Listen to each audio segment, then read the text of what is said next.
You can make a beat out of it.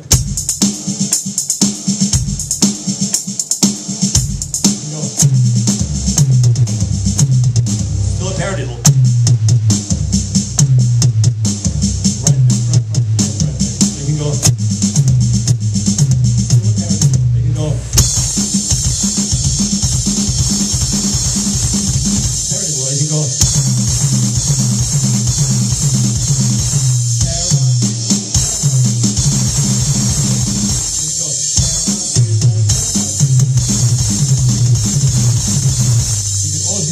Any rudiment, you know, and you can do the same with the feet. So instead of going,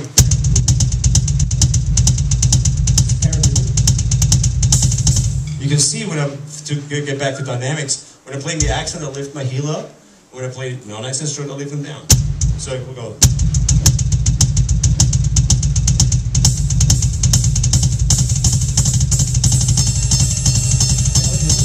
You can not only play it like this, you can also orchestrate it, just like with the hands. So instead of going one drum, you can go 2 instruments.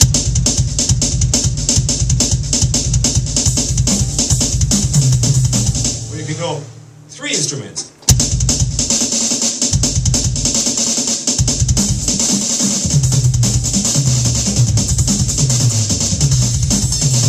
You can use 4 instruments. For example, you know, like a pattern like this.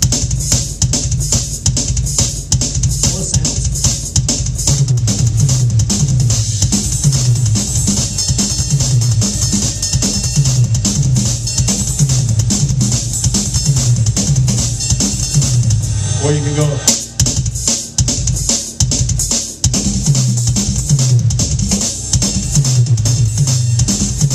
you can go.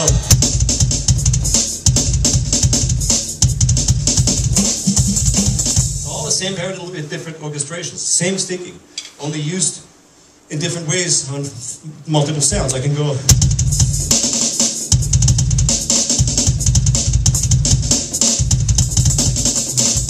You know, I make really interesting patterns just like with my hand.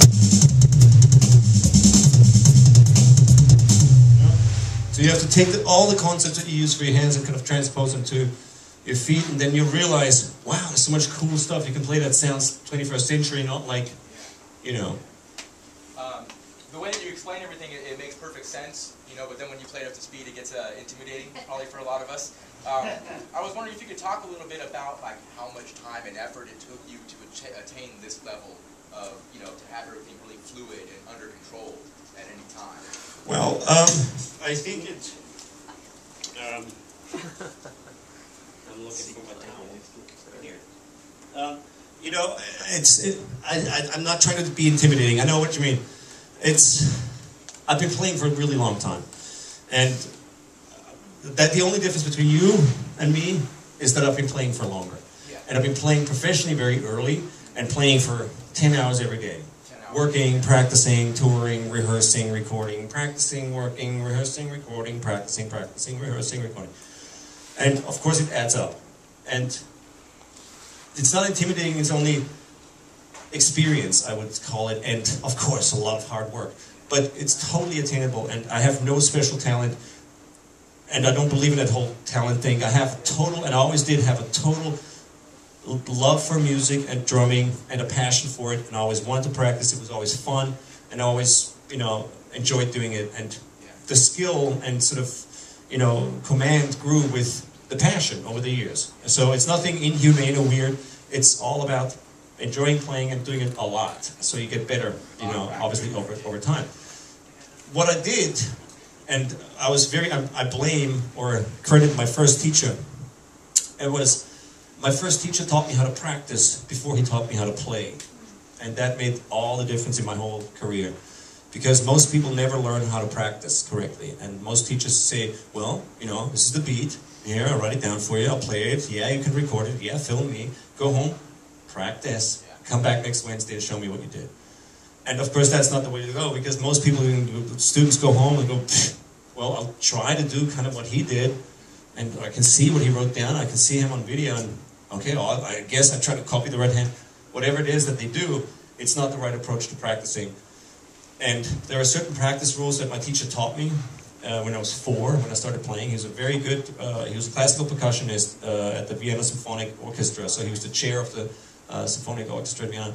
Awesome, awesome teacher, and I was very lucky to have him, and he taught me how to practice, taught me all the practice rules, and all the do-nots, and that made a huge difference. And literally, here's my demo of what you hear in practice rooms, all over the world, all the time. It's amazing. And this is not a joke. It's true. I'll find a funny kid here.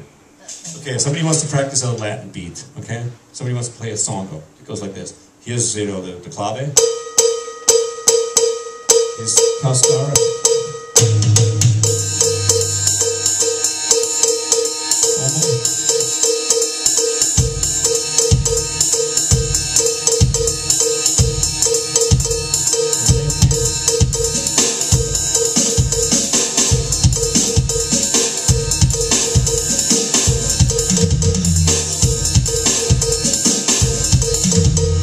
Somebody wants to practice. What you hear outside the practice room is this.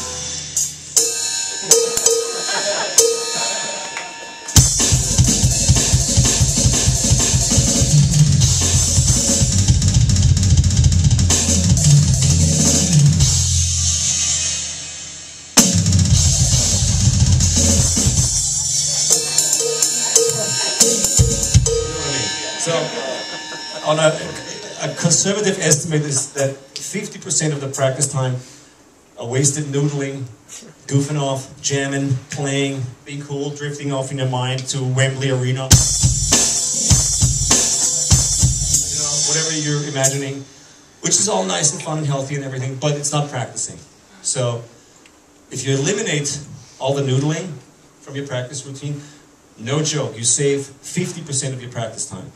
And you're not learning anything when you're jamming like this.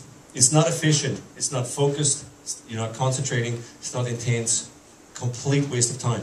You should dedicate time to noodle and dedicate time to practice. If you do that, you save literally 50% of your practice time, which over 10 years is 5 years, just to drive the point home. Okay? So, this is reality. And I practiced in my sort of intense practicing years for 3 to 4 hours every day with a super extreme focus on intensity, discipline, and all the practice rules. Never play when you practice, never practice when you play. Practice till it's done. Never interrupt an exercise. Fix it while you're playing. You know, correct the mistakes while playing. Practice like you play. And all these kind of rules. Every day, you know. And I try to sort of increase the quality of my practice time, not the quantity. Yeah. So, yeah? Can you back up, fix the mistakes? Is that what you mean, like when you're playing and you feel something bad and you just make a sound? Yeah, if you make a mistake while you're playing,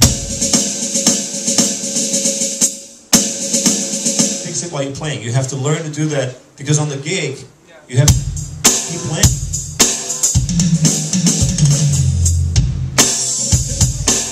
Whatever it is, you have to fix it while you're playing, and that's a learned skill, you know, not to panic, not to freak out, not to feel insecure, whatever it is, you have to learn to fix those little mistakes while you're doing them.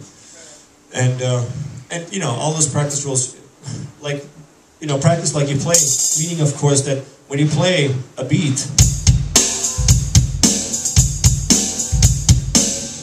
when you're doing that beat in front of 50,000 people in a stadium, it's not. Maybe if you're Charlie Watts, but most of us aren't. Most of us, you know, have to go.